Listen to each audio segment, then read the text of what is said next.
Welcome to the Geek 101 podcast, episode 235. Decade nominations, there was an idea. I'm Ariel Rada. And I'm Andy Bowman. And today we are going to give you our nominations for our Geek 101 awards for the previous decade, not just the year. We did that the other day. We're going to skip news today, and we are going to give you our categories for our decade nominations. We will make a Google form so people can vote on these nominations, and then we will have a separate bonus episode where we reveal the nominations and talk about the winners. Andy, why don't you give us our first nomination? All right. In the spirit of a new year, a new us, we want to be more positive. And to be positive, you have to get rid of the negative. With this, we have most disappointing. The nominees for most disappointing are the Disney Star Wars, DC, Harry Potter, the Netflix Marvel shows, and of course, Game of Thrones. All right, let's dive into this here. I think the most... Let's go with the first one here. The Disney Star Wars films. There's a chance that this makes the most disappointing, even if it's just episodes 7, 8, and 9. But instead, you also have Rogue One, which was good. I don't think great because of the lack of, and then we'll get back to this, the lack of cohesive vision that they had, right? The arguments or the disagreements with the director in that film, the notable missing footage from trailer to movie, like missing foot, not just like, oh, this scene wasn't there, misleading. It was like big scenes in the trailer that they want you to focus on are not in the film. And I think Solo is really bad. And then they ended up canceling a bunch of stuff after the relative failures of both Rogue One and Solo. Your thoughts on the Disney Star Wars thing, Andy? You know what? I think Disney has improved Star Wars remarkably. I'm one of the people who really loves The Last Jedi. I think Solo was actually not bad. And Rogue One is the best thing to come out of the Star Wars universe for quite a while. So, yes. But we put this up there because people feel differently, and this is for the people. Yeah, I also think, I mean, if you look at the Battlefront stuff with the microtransactions, that is EA. We do not have to discuss EA. It's still Star Wars in this decade. You look at the constant director changes for the trilogy and for something like Solo, and the dysfunction behind Rogue One. So to me, you thought, when Disney bought Star Wars in like 2012 or whatever year it was, Marvel was one, already bought by Disney, and two, just like on fire. Okay. The Force Awakens came out in 2015. And so by that point, we've already had both Guardians of the Galaxy and the Winter Soldier. And so our thought process is, Marvel is like batting 900 right now. The Force Awakens was pretty well received. I thought it was really, really good. A lot of people, it's like their favorite movie of the decade. And then you find out that they don't have a plan. like that's the disappointment. Okay. We just had this conversation off air. If The Force Awakens was written and directed by Rian Johnson, or if it was exactly like The Last Jedi, totally, structurally, the good and the bad, right? Thematically, I don't have the same reaction as if it was a sequel to The Force Awakens.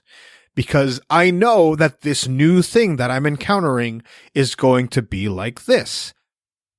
just the lack of cohesion and planning in every aspect, right? The trilogy in itself, the directors for things like Solo, the TV shows we get promised and are scrapped.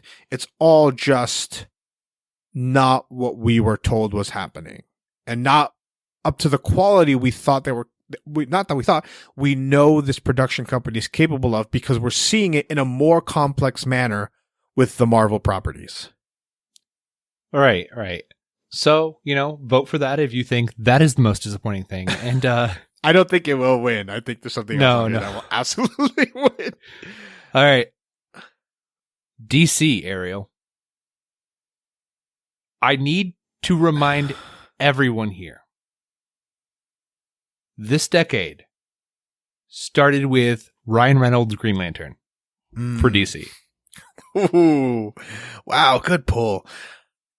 That is after the Oscar-winning film The Dark Knight. So let's just to put into perspective how disappointing this could be. You start with Green Lantern.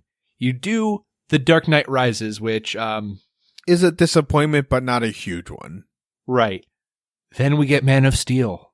No. Then we get Man of Steel trailers. We'll talk more in depth about that specific thing and the next category, Ariel. Sure. I don't think this has too much of a shot, because our expectation was built off of a trailer and a reputation, and not something that was good in the decade and that ended up being a mess, right? Right. But other things, we ended up getting everything from Batman vs. Superman to Justice League to Aquaman and Wonder Woman, and don't forget The Kitchen. The Kitchen. Yeah, there's a lot to talk about with DC, but I think DC's disappointment to comic book fans, right, pales in comparison to the next franchise that you mentioned, and that is the Harry Potter franchise. Oh man, the Harry Potter franchise. Yes. So this is fascinating to me, because basically Harry Potter started the decade out with the Deathly Hallows Part 1 and 2. Yep, in like 2010, 2011, right? Right. You're right. And then it went into hibernation. It relaxed a little bit. Things were starting to be like, oh, Harry Potter's going to end and this is fine. Then we get the Fantastic Beasts. Yeah. So Fantastic Beasts actually has a 74% on Rotten Tomatoes. To me, that is a bit of a Phantom Menace effect, where we got something back that we really loved, and yeah, it's not great, but I'm gonna give it a fresh rating. And if you go back and watch it, there are some cool moments, but narratively, right, the main plot is I think it's a disaster. And then the subsequent film ended up also being a disaster, or being worse, let's say. Right. Then we have the Netflix Marvel TV shows. Just from the highs of Daredevil Season 1 and Jessica Jones Season 1 to the very, very lows of Luke Cage and Iron Fist. That's tough. That's really bad. Yep. But we also have, from most disappointing, just to continue this on a little bit quicker, Game of Thrones. Game of Thrones. We will talk about Game of Thrones plenty. Yes. But man, oh man, no matter what you think of those last two seasons, they are surely not as good as the previous seasons. Yeah. Definitely. And I this has my vote, Game of Thrones, I think. All right. You want to go to the next category, Ariel? Sure. Our most surprising, are we talking about, for most surprising, we're doing like positive, or just a change in, we were not expecting this? Right. Just a change. I think that just a change is appropriate. Okay. We've got Marvel's The Avengers, which came out in 2012. We've got Man of Steel coming out in 2013. Can you believe that? Comes out after the Avengers. We've got Venom, I think in 2018. Watchmen, the TV show, which came out in 2019 this year, or previous year. And Game of Thrones, the series that spanned 8 seasons over 8 years. Andy, what are your thoughts on Marvel's The Avengers? Why does it make most surprising? Okay. There was always a question of whether or not it would be good, but being this good. Yeah. You know, like, that's the thing. Everyone thought it was going to end up being a convoluted mess full of too many people and a balancing act that the director, who we'll mention in a little bit, might not have been able to pull off and make an actually good script work. And to everyone's surprise, I think The Avengers was great, and it destroyed the box office compared to what all the other Marvel Phase 1 films did. The Avengers blew it away and made the idea of an extended universe so important to every studio. Yeah, and we'll get into that a little later. The Avengers, I think we have a little bit of revisionist history. People think back. Like you said, it was not a sure thing. People did not know if this could work. And for good reason. Who knows if you could link together 5 movies, right? You can barely link together from one movie to its sequel, much less this pretty tight narrative plot from Iron Man to Iron Man 2 to Hulk to Thor to Cap. In the 10 years, they've got a little messy in that regard, as is always the case, right? It just becomes too unwieldy. I think you look at the Spider-Man movies specifically, I think those are a little too unwieldy. Those don't take the material as seriously as everything else does because of the tone of the movies. But in 2012, you have to give credit. The next thing here, we have Zack Snyder's Man of Steel. Why is this on our most surprising list? Okay. We're coming off of Christopher Nolan's trilogy. DC has pretty much at this point disowned Green Lantern. Zack Snyder has a very unique style of visual effect, and we saw that in the trailer, and oh my god, it seems like they're about to do what Marvel did, but with Superman. Right. Yeah. And Christopher Nolan is producing. Remember that. This could be it. This could be the new take on Superman that everyone wanted. And instead, we got Man of Steel. Yeah, so here was the concern, right? Zack Snyder, he makes 300, and it's spot on. It's a perfect representation of its source material. He goes and he takes Watchmen, which came out before this, if I'm not mistaken. Yeah, 2009. Right. And at least from page to screen, it is a perfect representation. But we don't have the benefit of attaching what's Nolan, correct, to it? Right. And so we think that Nolan understands the spirit of Batman, which I think in hindsight, I don't know if he does. If you look at The Dark Knight Rises, right? The fact that Batman can quit for 8 years means that you don't get it, because he can't. Right. Nolan's big thing was really just his grounded take on Batman worked super well for Batman. For Batman, yeah. Nobody could foresee that all of these quote unquote smart people in the room, visionaries, that none of them would understand what makes that character work. And to this day, not like the most Superman moment we have is that very end of Shazam. So great. It's crazy. That's it. So we could not foresee that. And now it's all I can think about when somebody says, I want to make this thing. The next thing we have up here is Venom, of course, starring Tom Hardy, which came out, I believe, in 2018. I'm going to stop saying that. It came out October 2018. Oh, Here's the thing. Okay. Nope. It's surprising because it happened. Yeah, why? Why did this movie get made? And why was it actually kind of fun? I totally agree. It was stupid and it was fun. And it didn't make any sense. I think I would put it probably on par with something like Aquaman. Like this movie is nonsense, but there's some cool things in it. Like I think both of those descriptions are apt for Venom. The reasoning is why does this movie exist? And I think when we have a decade conversation in 10 years, we're probably not going to be on this podcast in 10 years. What? I think we're gonna we're gonna look back and be like, why did we get a Morbius movie? I think it's gonna be the exact same conversation. Well, that's for later this episode or maybe next episode. Yeah.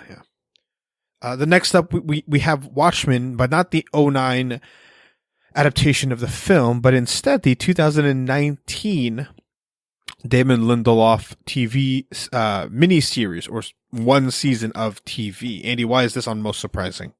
Because it's an amazing show, and nobody really expected it to, one, to happen, and then two, to actually be kind of, I would say, better than the comic book. Sure, I think that's a very reasonable thing to say. The comic book is so, I don't want to say beloved. I think it is heralded as an excellent piece of work, and it would have been, it was very difficult, and it is very difficult to create something with the same kind of political and social commentary, and it just worked. Lindelof's season worked, and he will credit this every time. He says most of the best ideas from the Watchmen TV season, the series, did not come from a white man. And I think that is very, very important, because if you watch the season, it's very, very clear that it is not centered upon white men. Well, it is, but not in a positive, right? Not in the traditional way. That's right. Next up for Most Surprising, just Game of Thrones. I think we have to mention, it's surprising that it worked, 2, that it blew up like it did, and 3, that it failed so spectacularly at the end. 3 very surprising things. Right. And then let's just go right to The Last Jedi, Ariel. So, The Last Jedi does not belong nearly on any worst list. For most appointing, it's very clearly a preference thing. What I mean for most surprising is, there is no way, if I were crafting a story, I would expect The Force Awakens to go into a film like The Last Jedi. Tonally, structurally, all of that stuff. It just, they don't match. And that's very surprising that they did not have a plan, like we mentioned in Most Disappointing. Yeah.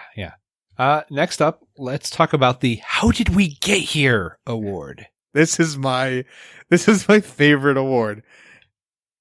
Our first nominee. Let's just go nominee by nominee, and I'll try to be quicker. Okay. The Rise of Skywalker, Andy.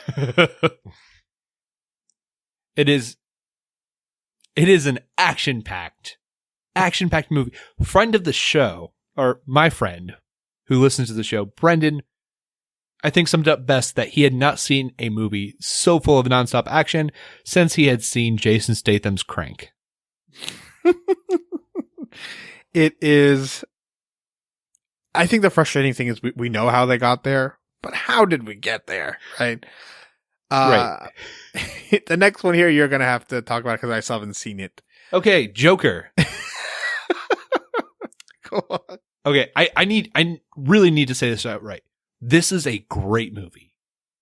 Everything from this movie, from a technical standpoint, is flawless. But just how do we get to the Joker making over $1 billion worldwide?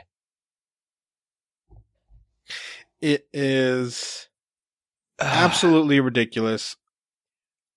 Basically, I think the best criticism you can say about the movie, besides its portrayal of linking mental health to violence, which is the reason why I didn't watch the movie, it's that it is a Martin Scorsese clone with the Joker slapped on it. Right. For those of you who don't know, the Alamo Drafthouse actually showed a trailer for Taxi Driver before their showings of the Joker. Right. I think it's important to say that the Joker movie suffers from the same exact thing that Man of Steel does. Great performances, technical brilliance, amazing production value, and you come out of it thinking, wow, that director has no idea what his main character is supposed to be like. Yeah. Somebody summed it up best that the Joker as a movie is about something, and whatever it's about, Todd Phillips is all about it. That's the thing. Nobody everyone's just like, oh, it's like, oh, it's about eating the rich, and it was like, is it? No, it's not about that. The Joker specifically says, "I don't believe in anything." It's about something. The next thing here is the Fantastic Beasts and Where to Find Them film series. It is just, how did you go from? Well, we know how, right? But how did we end up from like this wonderful adaptation of films that everybody really enjoyed to Johnny Depp movie, right? Some ridiculous Johnny Depp performance, and a movie that nobody understands why they did it, like why they're taking this direction, and nobody understands why you keep retconning things that existed in the movie series that people really, really love. It is like, again, it goes against the spirit of what makes the original thing great. Right. Yeah. Plus, with the first movie, you had Colin Farrell as the villain. He was so good. Yes. So good. And then it just, oops, I ripped my Mission Impossible style mask off and it's Johnny Depp instead.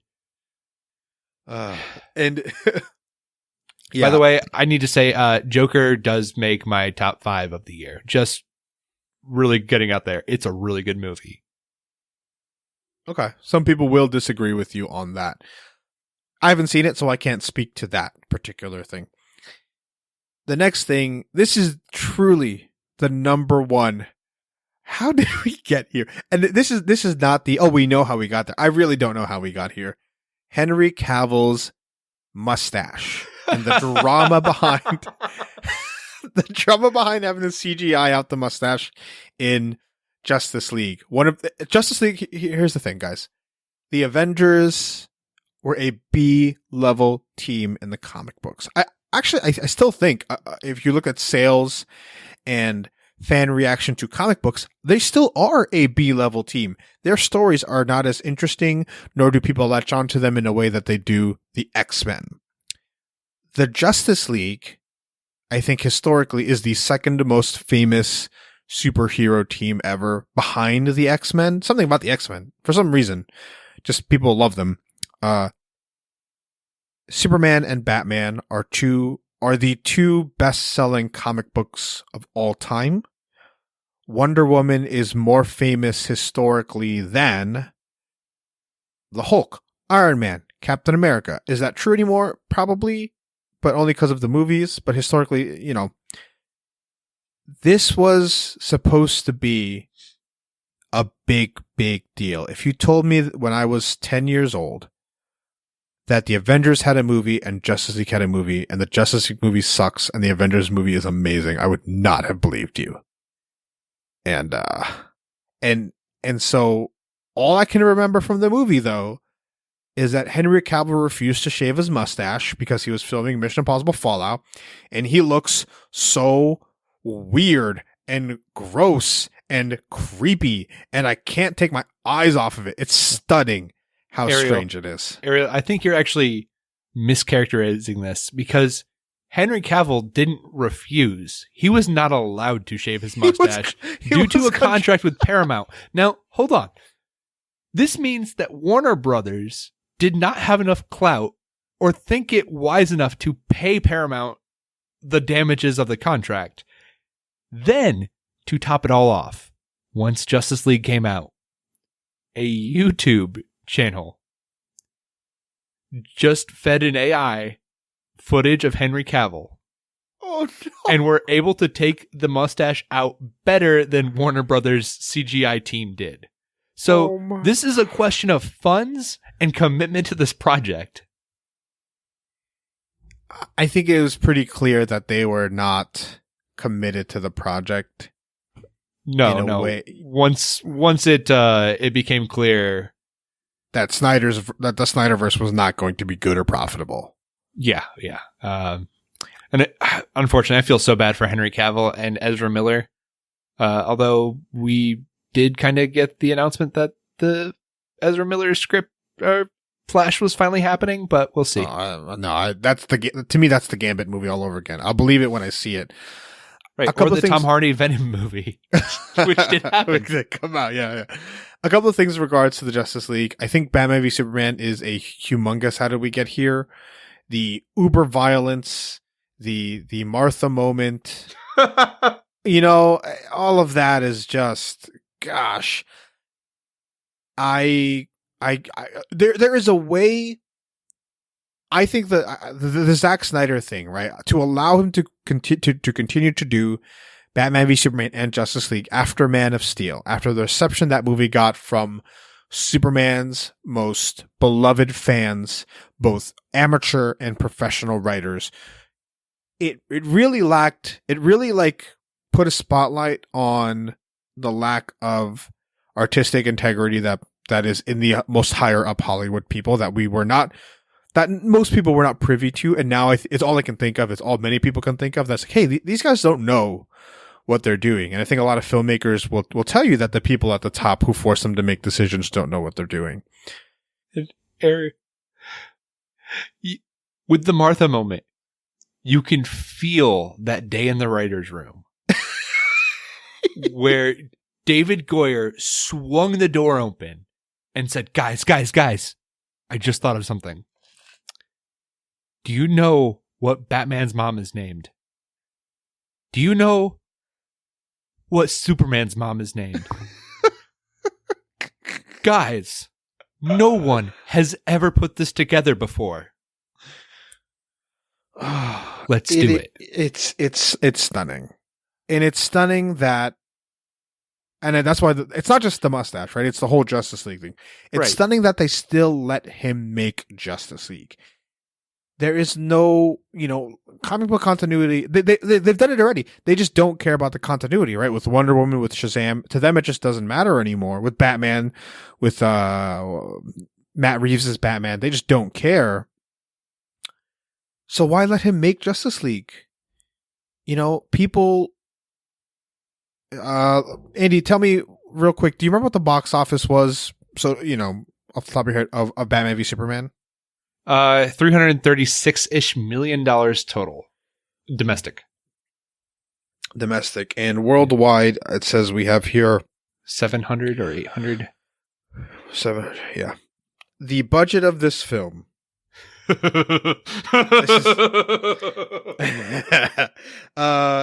what was the budget? Well, there are so many rumored budgets because they basically filmed the movie twice. But 200 to 500 million, somewhere in there. For Batman v Superman? Oh, for Batman v Superman, I thought it was 250. Okay. Andy, you are the box office nerd here. Can you please inform the audience as to why we are so smug about the box office numbers for Batman v Superman? Avengers, a comparable property, made a total, the first Avengers movie made $600 million domestic alone. Batman v Superman made 330 some odd million. This was a huge disaster from a box office standpoint, just due solely to word of mouth. The opening weekend for Batman v Superman was $169 million. To put this in real perspectives, though, real box office nerd perspectives, 5 weeks later, if you were to say, what movie is comparatively 5 weeks after release? Ant-Man. Ant-Man was making more money than Batman v Superman 5 weeks after release. Okay, so 5 weeks after Ant-Man came out, Batman v Superman 5 weeks after that came out, Ant-Man was making more money comparatively. Like, that's that's the level of destruction. But it doesn't compare to the disaster that was Justice League, which ended up making around $200 million domestic. Yeah. And here's a really fun thing here. The proposed budget for Batman v Superman was $250 million. Okay.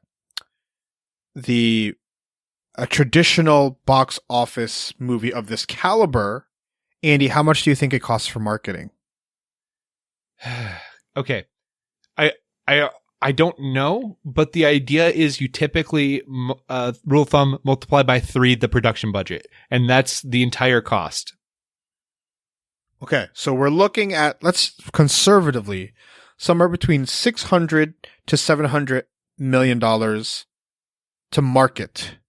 Okay, the movie made $873 million worldwide. What people don't know is that the studio only takes about half. And this movie was such a loss to Warner Brothers that they had to cancel all of their DC projects, including the Flash movie that has been in limbo for so long. They had to push it back. The only movie that survived production value, a production because of the box office failures of Batman v Superman, is Wonder Woman and Justice League. Everything else. Well, I think Aquaman and Shazam were built off of the proceeds that they were able to recoup thanks to Wonder Woman. Well, I think Aquaman was done. Yeah, they did keep Aquaman on the schedule because those are the two big ones that they were so committed to. But there were a lot of projects. I don't remember what they are because it was so long ago. They canceled a lot of projects, not just DC, but Warner Brothers had to cancel so many indie projects because, like a giant music act like Beyonce, your top projects or big hitters, movies, whatever, bring in so much money that you are allowed to fund smaller projects and smaller acts in terms of music. And so Batman v Superman was such an underrated box office failure that Warner Brothers kind of suffered as a studio, to the type of people that like kind of paid attention to it. It's a fascinating thing that happened. And there was a book about it or an article about the book's chapter that I failed to remember where it was from. But the research is there that Batman v Superman was actually like a disaster financially because the Avengers made like $1 billion. And as a result, they were able to make Guardians, Captain America 2. They're able to just fund and greenlight all these projects because they just had so much faith in it. And then Batman v Superman comes and, all right, we're done talking about this. What's the last? Wait, one more thing, Ariel. Do you know what movie that truly got canceled after Justice League and Batman v Superman that nobody talks about? What is it? Justice League 2. Remember? Oh, that was on the books. Yes, that's the big one. That's one of the big ones that were like, this was supposed to be a 2-part film, and we're supposed to get Darkseid in the second one. Right. And we just never got it. We haven't gotten a Cyborg movie. There you go. Cyborg, Flash, if you watch Justice League, there's footage of a Green Lantern. It's crazy. Yeah. Okay. Go on to the next one, Ariel. Oh, the last "How did we get here" is truly a magnificent piece of news that really shook the pop culture geek zeitgeist. The Rick and Morty Forever and Ever Szechuan sauce debacle. So basically, Rick. In the show Rick and Morty, Rick is a terrible person and a brilliant mad scientist, and he talks about this Mulan Szechuan sauce that came out when the movie Mulan came out in the early 2000s, which was available at McDonald's for a short amount of time. And Rick was obsessed with the sauce, and he mentions it in the show and how it's no longer available. So what happens is people open their fridges and they find that their mom from 20 years ago saved packets of Szechuan sauce, and people go out of their minds paying hundreds of dollars for old, expired, basically sugar sauce. It's amazing. So what does McDonald's do in response to this, Ariel? They come out with the limited Szechuan sauce, and people line up overnight to buy it. And the worst part is, they go on eBay and put it, and people still spend their hundreds of dollars on the sauce. It was a fascinating look into the type of people that have disposable income and love Rick and Morty. Ariel, the fans, obviously, though, they understood that fast food workers, are peons and are being abused by the corporate structure. So they were obviously very friendly and courteous and kind to the McDonald's employees, right? Absolutely not. They were terrible people to them. Oh, man. Okay. So that's just I think that's the embodiment of the how did we get here Yeah. idea. Yeah, that one and the whole Warner Brothers DC stuff is our big, I almost forgot what we were talking about after that DC sidetrack we had.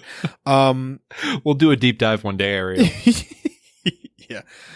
This one here, we are going to leave this up to the listeners to give us more nominees. We want a comeback player of the decade. It's just a play on the NFL's comeback player of the year, which doesn't make sense. Our sole nominee for this is Keanu Reeves, who was big in The Matrix in the 90s and 2000s. May he rest in peace. And has suddenly had a renaissance in geekdom in the teens here in the 2010s. So if you have any ideas for comeback of the decade, we will allow a write into that nomination form for that. All right. Next up, Ariel. This is an interesting one here. The most influential piece of culture award. And we have 5 nominees and we have a reason for them. Andy, why don't you give us the first one? Okay. We've got Marvel's The Avengers for the idea of the cinematic universe. Yes. We have a fun category here that I'd like to do really quickly, Andy. I think I messaged me. Did I message you this? What is the worst attempt at cinematic universe building? Here are your nominees. The Harry Potter / Fantastic Beasts, the Amazing Spider-Man movies. Those include the rumored Sinister Six movies, the Amazing Spider-Man number 1 and 2, 2011, 2014. Venom, I think, has to be fit in there. The Universal Dark Universe films, which started with The Mummy. No. See, here's the thing, Ariel. People forget this. Universal jumped on the bandwagon before The Mummy with Dracula Untold. Dracula Untold, right? Yes. But the thing is, it wasn't designed to be that way. And it was only until after the Avengers, they're like, yes, of course, Dracula Untold is going to be the start of the cinematic universe with the Universal Monsters. Remember, the Universal Monsters were the original cinematic universe? Guys, remember, we're important. So Dracula Untold is going to be part of this new universe. And then Dracula Untold came out, bombed. So they said, that was actually, we're going to do a redo on this, and we're going to make a logo and an office to put in front of our new movie, with Tom Cruise's The Mummy, paired with Johnny Depp's The Invisible Man and Javier Bardem's Frankenstein's Monster and Gerard Butler's Dr. Jekyll, Mr. Hyde. No, that was Russell Crowe. That was Russell Crowe as Dr. Jekyll. See, that is how forgettable. I'm sorry, Gerard Butler's mom. Bringing the bit back from Mike. Oh, man. It's one of my favorite Mike bits. Oh, I think the Dark Universe has to win this award here by a landslide. Yeah. Anyway, as far as influence goes, Marvel's The Avengers. It also pretty much brought geek culture really, really mainstream. Yes. I think that's undoubted. The next one we have Deadpool. While not a contender for any of the major awards, so to speak, I think it showed studios that they can make rated R films. I don't know if that's for good or for ill, but we've had two movies that were both very successful that are rated R since then, and that is, of course, Logan and Joker. Yep. And, of course, Harley Quinn, which we'll talk about, I believe, next week's episode, Ariel, has how much time we're taking talking about this stuff. Yeah. But let's go on. I think The Force Awakens has to be put in here in 2015. I think maybe we have to put in combination with Disney's purchase of Star Wars. Yeah. Because Star Wars is just the biggest piece of geek culture in history, I think. Right. Next up, we've got Mad Max Fury Road for the stunt work. Yes, I think you have to consider something like, I think it definitely influenced Mission Impossible with Fallout, which is an incredible stunt work film. And I also think it contributed to things like, more practical effects. You look at Dark Crystal, you look at something as simple as Baby Yoda. Shape of Water had a lot of practical effects, things like that. Yeah. And then finally, we've got Game of Thrones for just its massive impact on prestige television. Yeah. And by that, we mean, of course, geeky prestige television. Mm-hmm. Without Game of Thrones, you don't get... I think you have to also put in The Walking Dead in the same breath. Yeah. Preacher, The Boys, Westworld, Watchmen, the Lord of the Rings show coming up, the animated Invincible show, things like that all don't exist without Game of Thrones. Right. So those are our choices for most influential piece of culture. Next up, we've got Best Comic Event. Yeah, this one I don't think we have to mention. The people who will vote on this will know what the comic book events are, but we'll not go deep into it. Andy, why don't you give us the events? Okay, we've got Marvel's Secret Wars. Not the original Secret Wars, which gave us Venom. The other Secret Wars. The good Secret Wars. Go on. Then we've got DC's Rebirth. Okay? This is not DC's only reboot this decade, but it is DC's best reboot this decade. Followed by Avengers vs. X-Men. You people who love it, you know who you are. Right, a very style over substance event, but still some cool moments. Followed by Flashpoint, which is not a reboot, but is what started the other DC reboot. And finally, we have the 2019 comic book series that I have yet to read. Andy, have you read this series yet?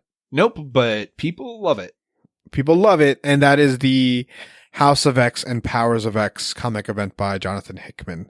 There are other comic book events, things like Deceased, Forever Evil, Infinity, Civil War 2, Fear Itself, and if you find that any of those are better than these, please feel free to submit them in the write-in ballot portion of the nominations. And remember to tweet us at Manifest Comics to let us know which ones are the best. Right. Or the worst. Which ones you hate at Manifest Comics. Yeah, just start typing in the worst comic events at Manifest Comics. Do that once a day. Yeah. Okay. The next one up is Best Comic Book Run. Andy, let's give the nominee and a sentence on what it's about. Do you want to go first as you look at them, or do you want to go second and we'll alternate? I will go first. Okay. All right. Saga by Brian K. Vaughan and Fiona Staples. This is an amazing little series that takes the idea of a space opera and blows it up into galactic proportions and galactic time spans. Really 20 years, but it's amazing. Read it. I think the most apt, this plus this equals Saga is Game of Thrones and Star Wars. Yep, there we go. The next up, we have the Batman comic book run by Scott Snyder and Greg Capullo, a modern comic book run which sometimes challenges the notion of who Batman is, and I think more specifically who his villains are and who his villains have always been. Goes into the history of Batman a little. a lot of great stuff in there, but definitely worth mentioning because it was one of the most popular comic book runs of the decade. Right. Then we have Mr. Miracle by Tom King and Mitch Gerads. Gerads? I have no idea how to say his last name. Okay. And Mitchy Boy. This is the big Eisner-winning run that gave us Mr. Miracle back after, just plucking a random hero out of obscurity and making him popular again. Yeah, awesome run. Next up, we have an indie comic by Image called Paper Girls. I'm going to read the Wikipedia thing here. No, I'm not, because it's not there. It is basically a weird alternate dimension, time spacey story of 4 newspaper delivery girls. It's a really strange, really interesting comic. I've only read the first volume, but there's time travel, there's aliens, there's all this really wacky stuff. It is by Cliff Chiang and Brian K. Vaughan, 2 very, well-regarded comic book creators. All right. Following up, we've got Ultimate Comics, Spider-Man by Brian Michael Bendis and Sarah Pichelli. This is the guy who killed Spider-Man and brought us a quote-unquote controversial figure in a black Spider-Man, or black and Hispanic Spider-Man. This is a wonderful run. The death of Peter Parker is amongst one of the most emotional and effective moments in comics for me. And replacing Peter with Miles Morales was beautiful and just amazing. This run's great. Yeah, great run, and of course, Miles Morales would blow up in popularity after the Edge of Spider-Verse or Into the Spider-Verse movie. The last nominee we have here is a manga, One Punch Man by writer One is an anonymous web series writer, but the art is by Yusuke Murata, who did my favorite manga, Aisho 21. One Punch Man is a very, very clever and funny gag/action manga focused on a character who is so unbelievably powerful that he destroys all of the monsters and enemies he faces in one punch, and it focuses on how he's really frustrated about that. And the art by Yusuke Murata, I think, is I don't know who the other 4 are. He's a top 5 manga artist today. Yep. Next category, Ariel. This is the big one. We'll do another similar thing where we talk about who it is and why they deserve the nomination. First up, Hugh Jackman for Geek. These are Geek MVP nominees. First up is Hugh Jackman, of course, most famous for Wolverine. He is the only nominee we have here who is off of one thing, but I think he does that one thing so well and has done it for so long, to the point where it's hard for us to be able to imagine that character without the Wolverine character without Hugh Jackman moving forward. Yep. How about you, Andy? Why don't you give us the next one? All right, Chris Evans. And you might say to yourself, well, Captain America was pretty good, but why does Chris Evans deserve Geek MVP? Well, Chris Evans has been in the following geek-based movies this decade. The Losers. That's right, The Losers from Vertigo Comics. Scott Pilgrim vs. the World. What? Scott Pilgrim? That's right, he played skateboarding evil ex-boyfriend Lucas Lee. Pretty good. Pretty good skater. Turned pretty good actor. Then he was Captain America, of course, but he was also in Snowpiercer, the weird sci-fi-ish movie about a train after the world ends. But it's so beautiful. It's directed by Bong Joon-ho, a South Korean director, and it's awesome. And it's based on a French comic book. Like, it's great. So all those, and then he turns out and does Knives Out at the end of this year, where he gets to play just the worst. After playing a hero, he gets to play the biggest douchebag in the world. I think we need to mention these are the only two actors we put on this list. I don't think anyone else has been prolific enough except for Robert Downey Jr. as Tony Stark. And I think he doesn't have the wide array of geek material that Chris Evans does, nor do I think he does a better job than Hugh Jackman. I think he puts a lot of himself into Tony Stark. And so much of Tony Stark is Robert Downey Jr. when most of Logan/Wolverine is nothing like Hugh Jackman in real life. Right. And there could be a argument for Karl Urban, but Karl Urban's biggest geek contribution with Éomer was last decade. Yeah, he was, of course, in Dredd. He was Dr. Bones in Star Trek. The Boys. He was in The Boys. He was in Almost Human. Right, which brings us to our next. Yes. Okay, why don't you give us that nominee? The nominee is J.J. Abrams. Now, you might say to yourself, okay, J.J., yeah, he's directed a few movies, but none of them are really original. What has he done for the geek world? Well, he has a company called Bad Robot. And Bad Robot does a lot of work. Yeah, so of course he's done the Star Trek series that was out that started in 2009, but he did have 2 films in that span that he either directed or produced. He is a producer. His company Bad Robot produces the Mission Impossible films, which is a bit of a borderline for Geek 101, but we always include it due to the technology and whatnot. The Cloverfield films, 2 of which were in this decade, only 1 of which was good, are in this decade. Overlord, the Star Wars movies, all of these things are by Bad Robot. Fringe has half of its run in the 2010s. Almost Human, 11/22/63, the miniseries on Amazon. That is highly regarded. Westworld, his name is attached to. Castle Rock, his name is attached to.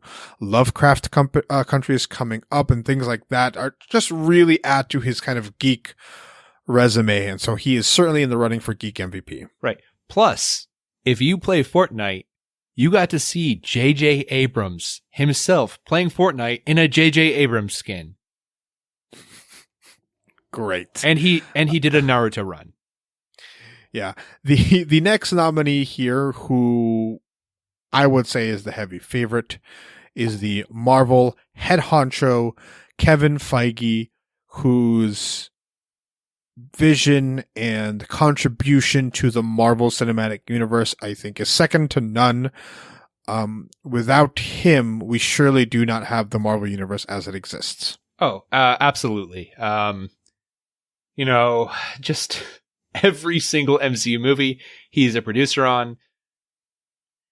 That alone, great. But he's also gonna start doing Star Wars, which, not this decade, but makes me excited. He also did Agent Carter, and Agent Carter was really good.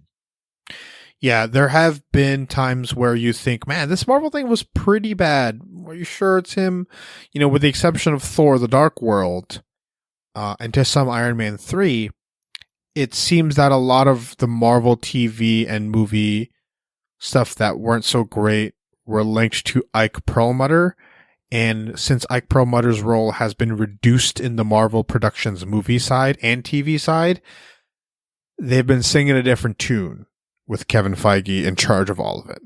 Yeah. So he's great. Yeah. Why don't you give us our last nominee? Okay. This is probably my personal favorite and my theory for being one of the most influential people in the geek circles is Dan Harmon. Now, give us a quick resume. Okay, Dan Harmon. Dan Harmon has done such great things as Community, Rick and Morty, Harmon Quest.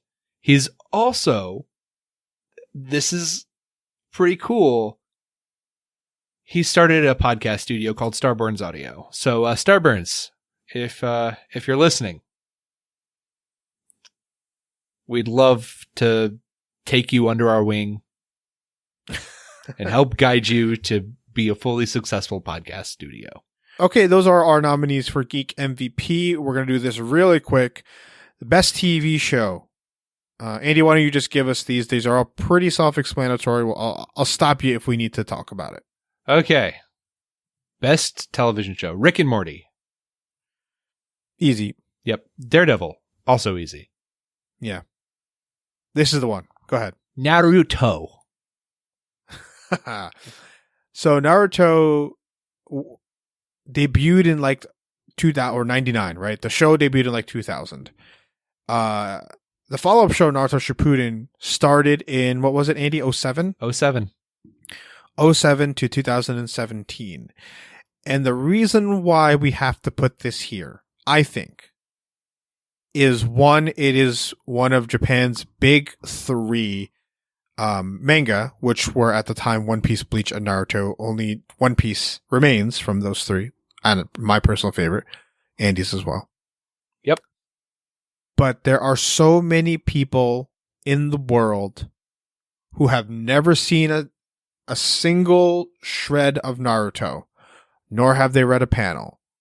Yet they know what it is, they know what the headband looks like, and they know what a Naruto run is. I think its cultural impact cannot be denied.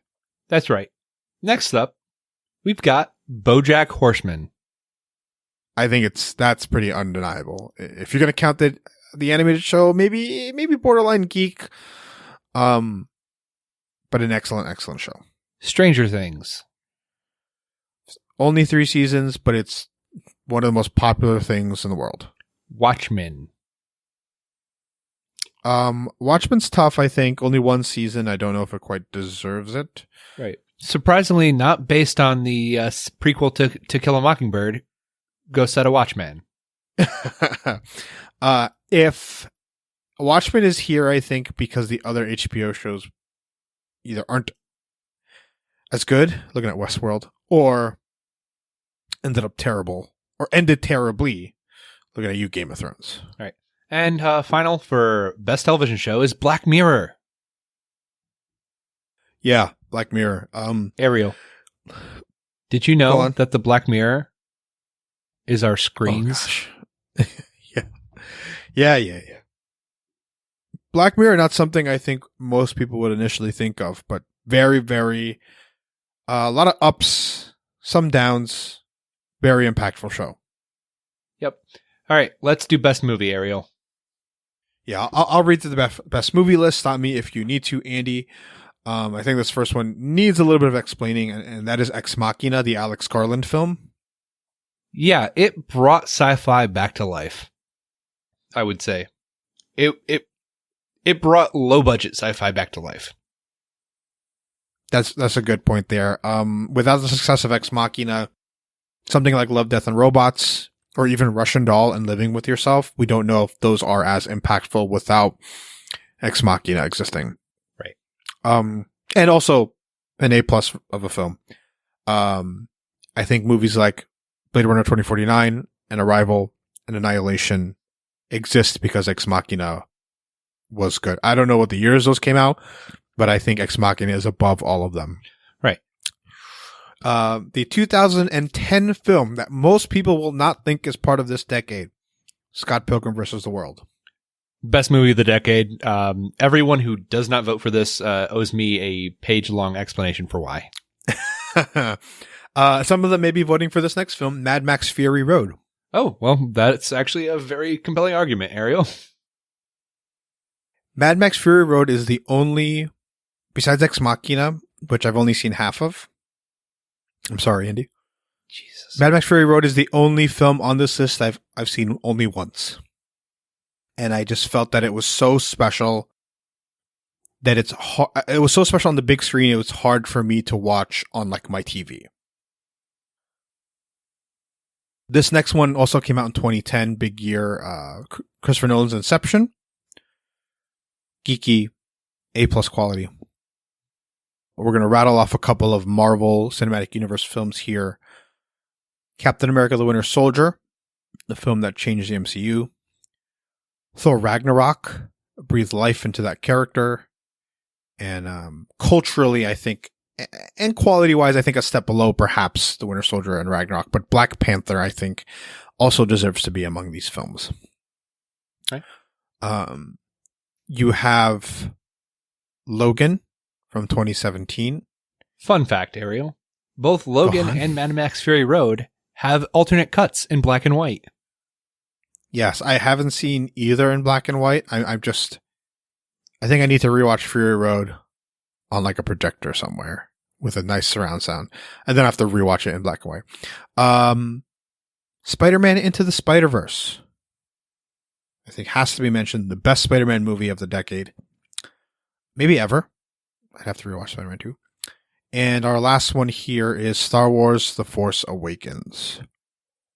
Many people have this as their number one Star Wars movie. You know, there was a lot of movies out there we did not think could win, and we wanted to put something in the list that could. And so we finished with Star Wars: The Force Awakens. That are 10 nominees there. But Andy, let's move on to our final category, and we will record our 2020 look ahead another time here. The best moment of the decade. Of course, this is in geek culture. You'll know it when you see it.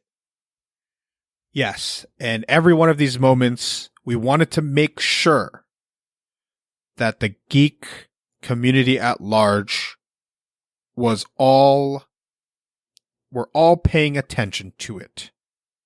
Right? Either that or a very singular moment that had a huge repercussion moving forward. And that I think only applies to the first one we have here, Andy. That's right. And that is when Superman kills General Zod in 2013's Man of Steel.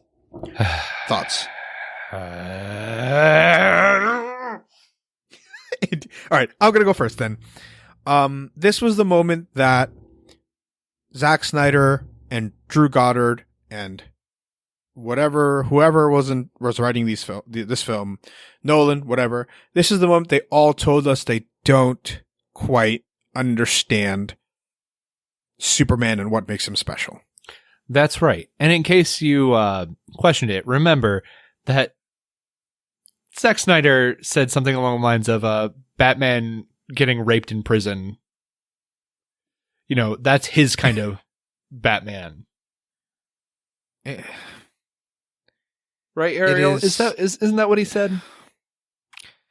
He also said he can't take characters seriously that dress up like Batman and Superman, like just talking to each other. Like he doesn't like superheroes, and it's so strange that he was in charge of directing movies about them. He doesn't understand what makes Superman and Batman so special. I think Superman in particular, the Justice League cartoon had this awesome moment where the Martian Manhunter comes to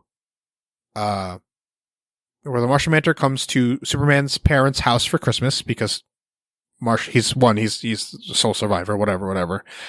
And the Ma and Pa Kent are like, yeah, when Clark learned how to use his X-ray vision, he would try to we had to wrap our presents in lead so we couldn't see them. And Superman replies, you mean Santa had to wrap them in lead? And it's such a fun, wholesome moment that perfectly encapsulates the hokiness and small town charm of Superman that is absolutely non-existent in any of the Snyder movies. I think for me the more important moment is the Jonathan Kent moment where he says, where young Clark is like, should I have just let those people on the bus die? And Jonathan Kent is like, maybe. And it's just like, but Superman killing someone, I still can't believe that happened. Superman killing someone set the tone for the DC universe and ultimately set them up for failure. Also, let's just discuss another moment that drives me up the wall. Pa Kent sacrificing himself to an F5 tornado. Okay? Pa Kent is supposed to die from a heart attack. Why?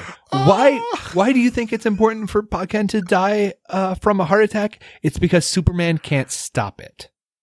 That's the point. I think it's it's the most valuable lesson he learns. If Pa Kent doesn't die from the heart attack early in Superman's career, um, it's almost like Spider, like it's almost like Uncle Ben dying and Spider-Man having nothing to do with it. Right. So It's a just the face Kevin Costner gives when he's like 100 feet away from his son, and the tornado is coming. His hand up. No, don't save me for some reason. Gosh. It really. So I think you have to include this, and we said it earlier, Andy. I think the moment that trumps both of these is the Martha moment. Oh. I think it just really. You're right. Let's put that up there too, Ariel.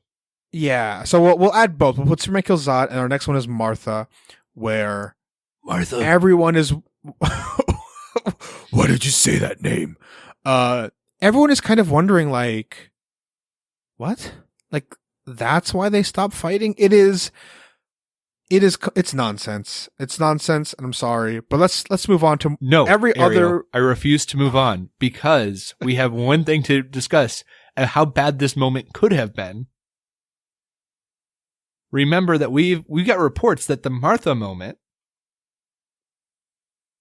that originally it was going to be the same woman. What? Yeah, originally it was going to be that Martha Wayne went into witness protection. Oh my God. Ariel, were you not maybe I dreamed this, because I remember this being a thing that like David Goyer said, was like, yeah, originally we were going to have it do this, that it was going to be the same woman. And when Superman goes, or when Batman goes and saves Martha Kent, he realizes, and that's anyway. Let's continue. Hey guys, Andy here. Just noting, this moment apparently was just joked about by Snyder in an interview. Joked about. It was joked about, guys. It was a joke. It was a joke. Apparently. All right. Everything else we have is pretty positive in terms of the moment. Joss Whedon being announced as director for the Avengers. Oh yeah. Why is this a big moment, Andy? All right. For years before this, one thing that every single nerd would get together and lament is the death of Firefly. Joss Whedon was not just a geek director. He was the geek director. He was the guy who could do no wrong. We're not talking about now. We're not talking about the conversation with Joss Whedon right now. Right. We're talking about back then. Joss Whedon made Buffy. He made Spike. He made Angel. He made an amazing run of comics in the X-Men. He did so much. Firefly, Serenity, Dollhouse, Dr. Horrible sing-along blog. Joss Whedon was the go-to nerd king at that moment. And the announcement that he would be doing the Avengers film was huge. It shook the entire Comic-Con event. This was the moment. And also, I believe that's when Mark Ruffalo was announced as the Hulk. Yeah. The Joss Whedon thing, he was a guy who understood the characters and the comics and the source. And if anybody could do it right, he could. And he did. And now he didn't do it right a second time. But when they placed the restrictions on him, right? When they said, this is what this movie's about, give us characteristic flair. And he did it, and he did it well. Great moment. The other MCU moment we have here, we're not going to do Endgame moments because they're all so great and they will all cannibalize each other. Right. And we just need to say 2 words. The snap. I think everybody knows what I'm talking about. They know exactly what movie. They know exactly what happened. But for a year, everyone theorized and wondered and were traumatized by the snap that Thanos dealt to the Marvel Cinematic Universe. Right. It was memed, it was grieved, and it was very, very cool. Yeah. And ultimately, it was resolved pretty effectively in a very, very well-made and entertaining movie. And so it is remembered fondly. And if it was not, right, if it was not handled well, it would not have been remembered so fondly. It would not make this list, probably. The next one up, I think, is the fact that Star Wars was bought by Disney and announced to be coming back. A redemption, right? J.J. Abrams is making Star Wars Episode 7. And I think even the title The Force Awakens and the trailer made all of us more excited for the prospect of the film than the film actually made us. Yeah. Ariel, quick question. How badly would fans have lost their minds if the titles for each of the movies were announced then too? So The Force Awakens, The Last Jedi, and then Rise of Skywalker? Right. Like, just imagine if that was all announced at the same time. I would have been amazing. It would have been. If only they had a plan for the entire trilogy. Yeah, it's really annoying. So even going from the name of the film to the trailer to the movie, your expectations are subverted because nothing about the Force is awakened in that film. We are the first thing you see in the trailer is what, Andy? Do you remember? A lightsaber? No. It is it's Rey? It's the desert. And then the Millennium Falcon. Nope. It's the desert and then it's John Boyega. That's right. It's the jump scare with John Boyega. Right. You see this character who you know is in no way related to the Skywalkers, and you see him and he's a main character and he has a lightsaber, and you have these other characters and you know who Kylo Ren is more or less, and you're thinking that the Force is there to finally extend and finally like come back and kind of in a like, you know, inverse No More Mutants moment from House of M or whatever, like the next generation of Force users are all awakening now. And instead, right, we get an entire series of movies about the Skywalkers. Yeah. Ariel, do you remember the fan backlash? And by fan, I mean racist backlash against Finn. Oh God, it was bad, but there was so much behind that. But let's move on. Our next two are related to each other. The first one is the Red Wedding from Game of Thrones. Right. This pretty much gave us reaction clips, right? I think so. I don't remember reaction clips being a thing really before this. I could be wrong. So this I'm probably wrong. I'm wrong. This aired in 2013. I did not start watching Game of Thrones till 1 year later.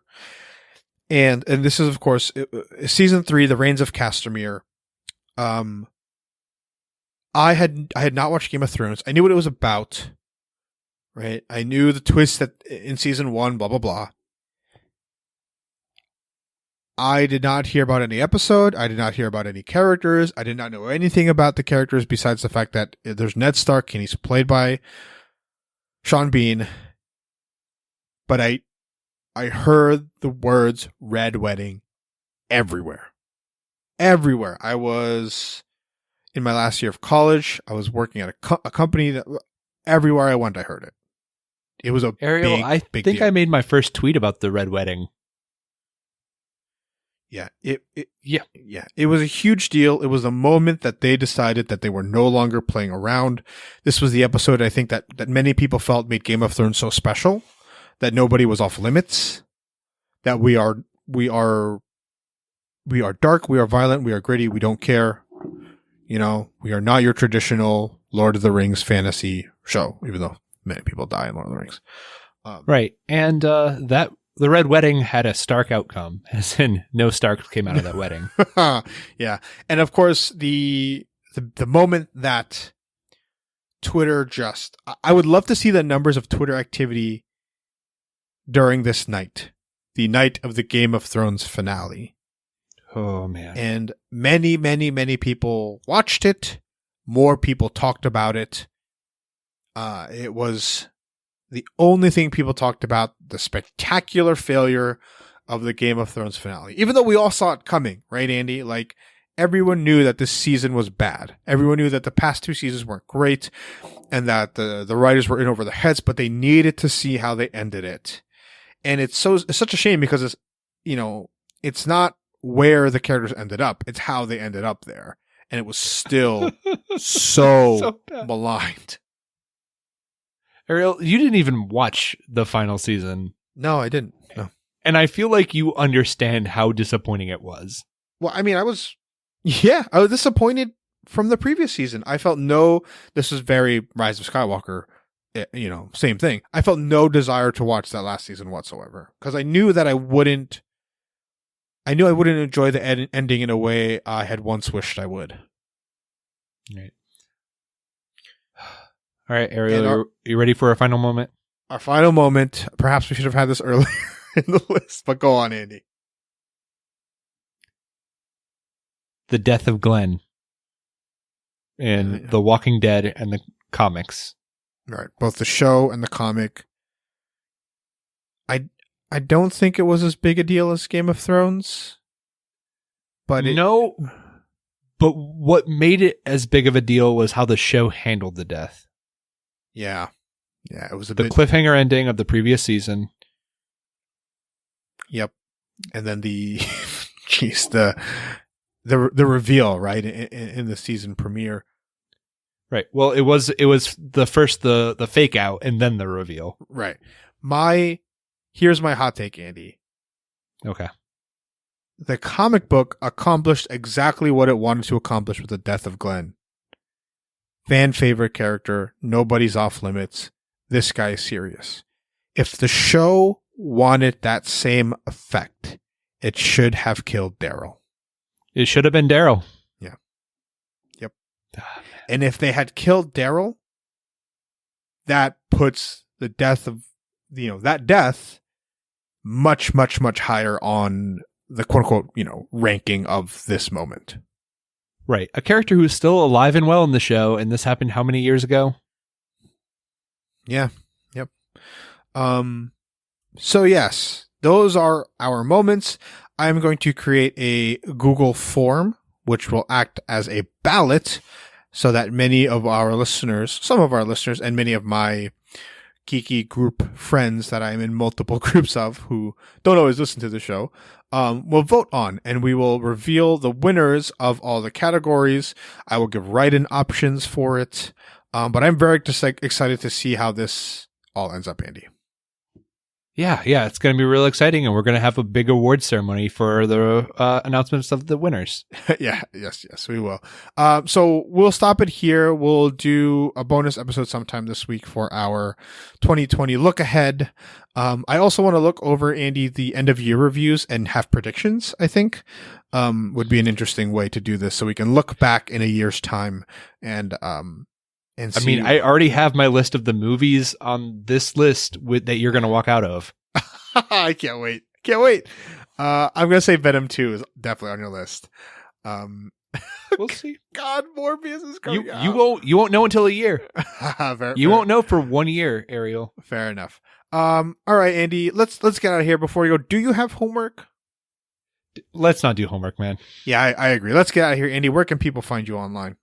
You can find me online at Twitter at Hebrews Paleo and Letterboxd at the same location at Hebrews Paleo. All right, you can find me at Dread Pirate Roddy. You can find us at Geek101 Podcast on Twitter and Facebook and Patreon. Email us geek101pod@gmail.com. That's what we have for today. Class dismissed.